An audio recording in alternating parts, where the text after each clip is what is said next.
नमस्कार साथियों। आज हमारे स्टूडियो में हमारे साथ एक बहुत ही व्यस्त डॉक्टर श्री अरुण तलवार उपस्थित है। ये यहाँ से जा रहे थे तो हमारी नमस्ते हुई, तो मैंने इनको कहा यदि आपके पास कुछ समय हो तो आप हमारे चैनल के लिए हेल्थ के बारे में कुछ बातें कीजिए।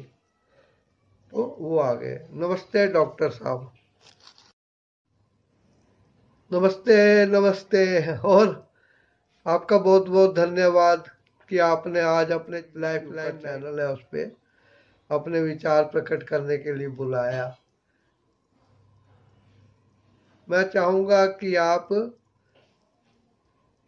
अपने व्यूअर्स के लिए आज कोरोना के बारे में जानकारी दें। उसके लिए मैं जो कुछ बता सकता हूँ बताऊँगा। धन्यवाद। आप हमारे व्यूअर्स को ये बताइए कि ये जो आजकल एक नया वायरस कोरोना वायरस बड़ा फेमस हो रहा है, इसके बारे में आप क्या जानकारी देना चाहेंगे? देखिए, ये जो कोरोना वायरस फेमस हो रहा है, ये पुराने वायरस जो होते हैं उन्हीं का एक नया रूप है, विकसित रूप है। डार्विन ने कहा था वही सिद्धांत इस कोरोना पे भी विकसित हो रहा है। जो पुराने वायरस आए थे वो जो थे उनकी वैक्सीन द्वारा बना के उन पर काबू कर लिया गया। धीरे धीरे वही वायरस अपनी शक्ति बढ़ा के दोबारा प्रकट हुआ है। दोबारा भी नहीं कहना चाहिए, क्योंकि ये जो वायरस है ये वही है, लेकिन इसकी शक्ति बढ़ गई है। अब ये अपने विकराल रूप में इस संसार में आ गया है। तो साहब एक चीज बताइए, ये जो वायरस है इसकी ये जो प्रजाति नई आई है, ये कई तरीके के सिम्टम्स मनुष्य में पैदा कर रही है। सर्दी जुकाम हो जाता है, गला खराब हो जाता है, बुखार हो जाता है और किडनी प्रॉब्लम भी होने लगी है। तो इसका वैक्सीन निकलने में कितनी देर लगेगी? आपका आयुर्वेद इस बारे में क्या कहता है? मैं बड़ी विनम्रता से आपसे निवेदन करना चाहता हूँ कि कृपया मुझे डॉक्टर साहब ना बुलाइए, क्योंकि मैं एलोपैथी की प्रैक्टिस नहीं करता हूँ। मैं तो आयुर्वेद की प्रैक्टिस करता हूँ और आयुर्वेद में हकीम या वैद्य कहा जाता है। डॉक्टर साहब कहने से मुझे अच्छा लगता, क्योंकि हम लोग एलोपैथी से अलग विचारों के हैं। हम लोग ज़्यादातर परहेज पे विश्वास करते हैं, क्योंकि परहेज ही हमें हो चुकी बीमारियों से बचाते हैं और होने वाली बीमारियों से भी बचाते हैं। हम परहेज करते हैं तो हमारा कफ, पित्त और वात, इनके जो त्रिदोष माने जाते हैं, इनका बैलेंस ठीक बना रहता है। हम लोग जल्दी हजम होने वाली सुपाच्य चीज़ें खाते हैं तो हमारे ब्लड में एसिडिटी नहीं बनती, क्योंकि पित्त का वहाँ पे इस्तेमाल नहीं होता है। पित्त ही कड़वापन और ये पैदा करता है।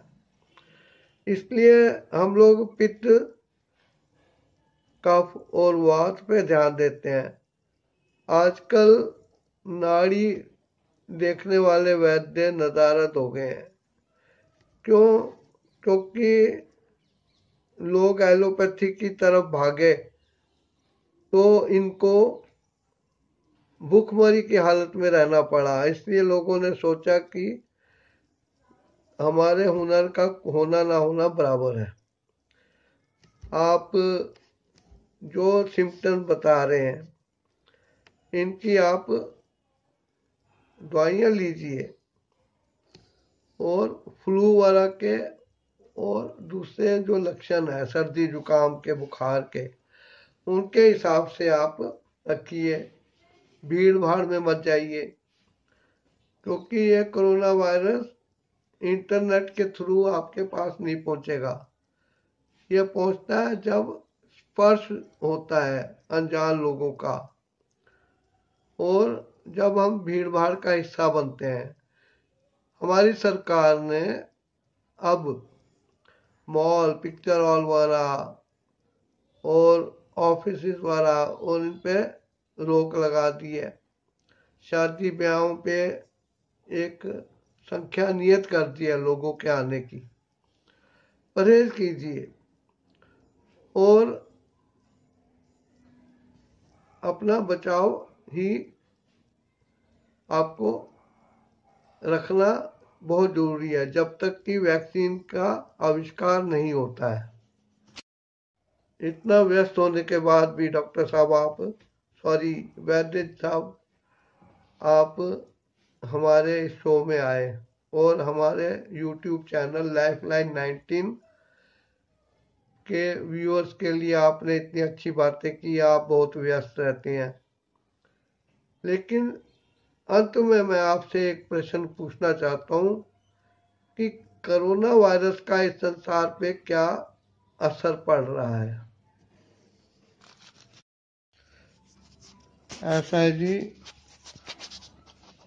मैं तो ये मानता हूँ कि दुनिया बनाने वाला इंसान को एक चेतावनी दे रहा है कि जिस तरीके से वो इस संसार को विनाश की कगार पे ले गया है ये ठीक नहीं है, उसकी इच्छा के विरुद्ध है। ऊपर वाला दुनिया को रीसेट कर रहा है।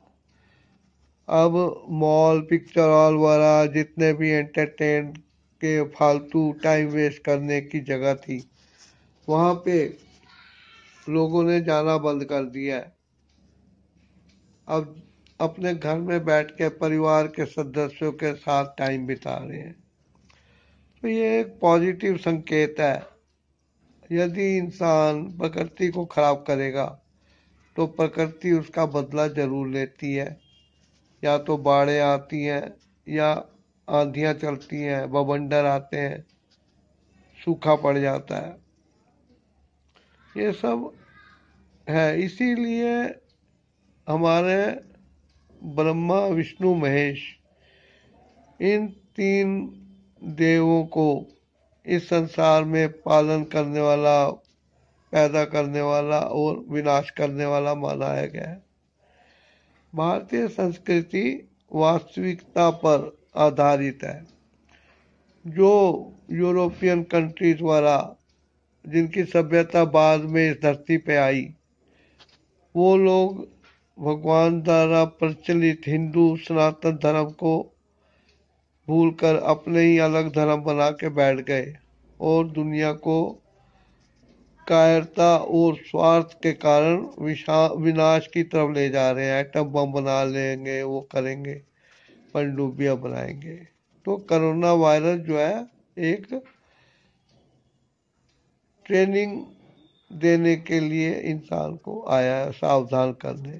Thanks for watching my interview.